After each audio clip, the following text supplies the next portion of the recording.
And now, the East Westchester Corporation, maker of fashionable plastic fruits and vegetables for all your home decorating needs, brings you the continuing saga of a poor body repair shop heiress on an endless search for love and togetherness on The Gathering Dusk. As we look in on the Fillmore household today, Martha, the beautiful daughter, who has a sizable knowledge of small Midwest migrating insects but no sense of how to apply it, is awaiting the arrival of John, her fiancé of 10 longing years, who is coming to help her with an important task. Oh, John, my darling, I'm so glad you're here. Well, of course, my dearest Martha. I left work the moment I received your cry for help. Thank you, my precious.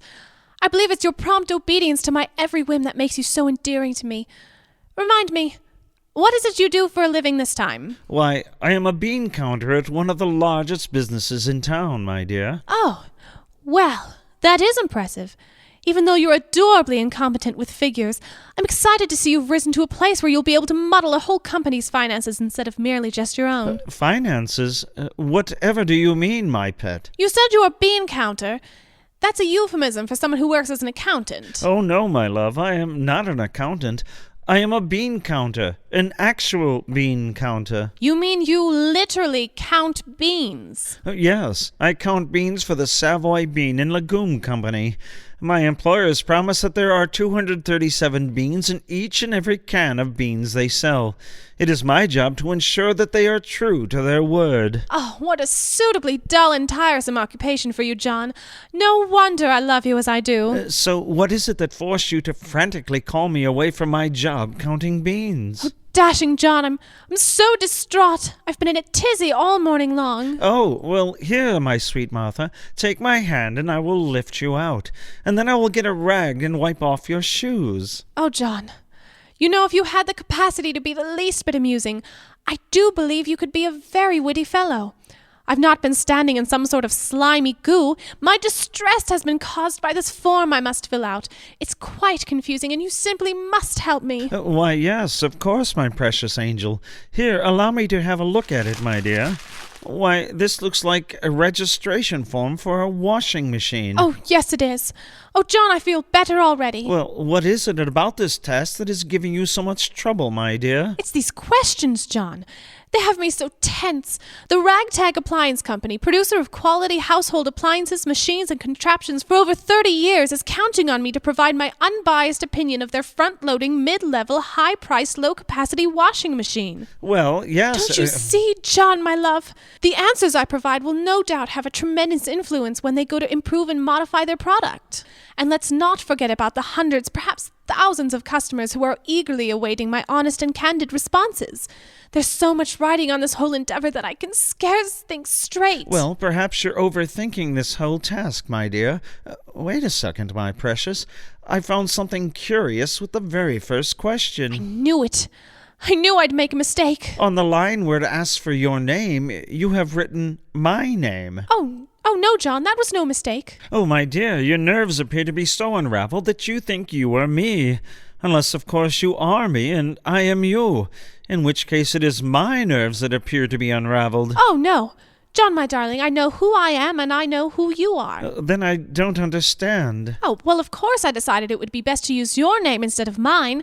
That way, if I do make a complete bungle of this whole thing, the Ragtag Appliance Company will blame you and not me. Oh, well, I suppose that was rather wise of you. I knew you'd see it my way. Remember, it's your obedient compliance that endears you to me. Well, you seem to have the rest of the information listed correctly. You have my address and phone number, my email address, and my Social Security number. My Social Security number? How did you acquire that, my love? Don't you remember, John?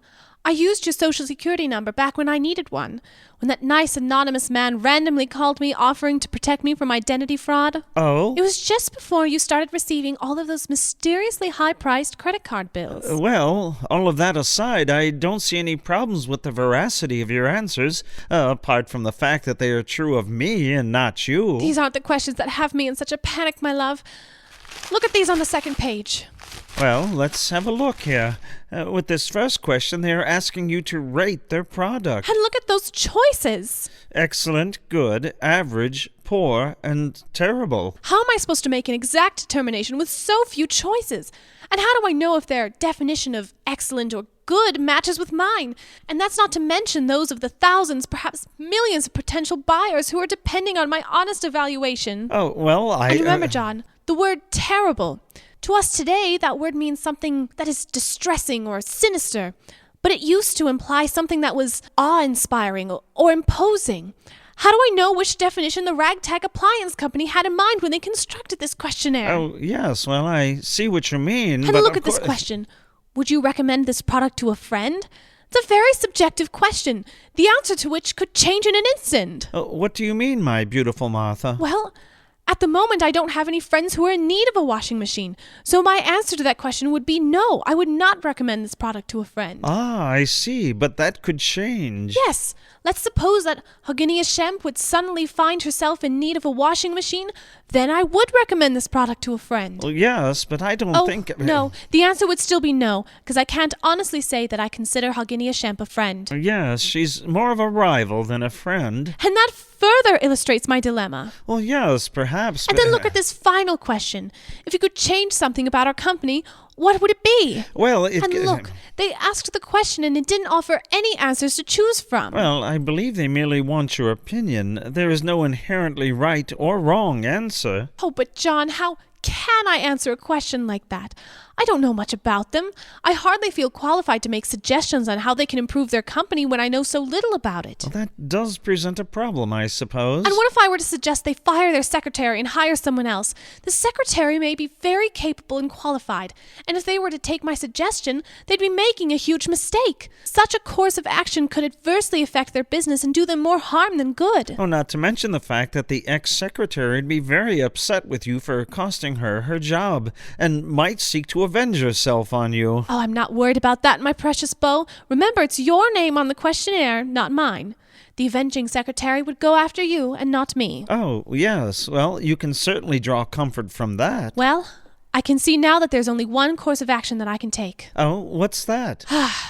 I will just have to return this washing machine to the Ragtag Appliance Company.